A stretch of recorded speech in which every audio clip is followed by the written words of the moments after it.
அழுகுறாங்க. சொல்லிட்டு நபிசல்லாசம் கொஞ்ச நேரம் அழுதுட்டு அடங்கி மனசு திருப்தியாகி இப்னு உமர்கிட்ட சொல்கிறாங்க. இப்னு உமர் நம்ம கேட்க வராங்க, ஏன் அழுகுறீங்கன்னு கேட்டாங்க. அதுக்கு பதில் சொல்கிறது கிட்டத்தட்ட 1/4 மணி நேரம் ஆயிடுச்சு. செட்டில் ஆகி மனசாரி அதை ஃபீல் பண்ணி அதை பண்ணி என்னப்பா கேளுப்பா அப்படிங்கிறாங்க. அப்போது அப்துல்லா இப்னு மசூதுலேயும் சொல்கிறாங்க, முதல்ல அல்லாஹ் புகழ்ந்து பாடுறாங்க, துதிக்கிறாங்க.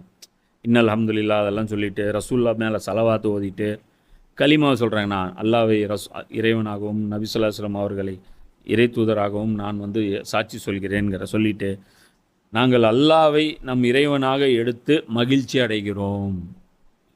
ரசூல்லாவுக்கு சமாதானம் சொல்கிறாங்க, அல்லாவுடைய தூதரே நீங்கள் சங்கடப்படாதீங்க, நாங்கள் அல்லாவை இறைவனாக எடுத்ததில் எங்களுக்கு ரொம்ப மகிழ்ச்சி.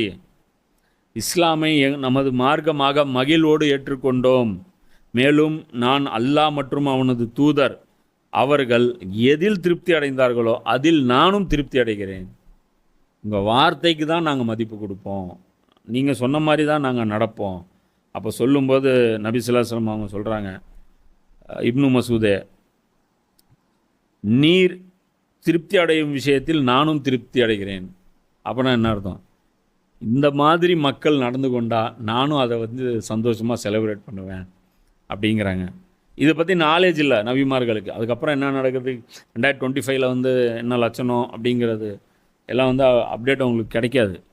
இது புகாரியில் 4582 கூடுதல் வாசகம் இது ஹாக்கிமில் 5394 இருக்குது நான் சொன்னது.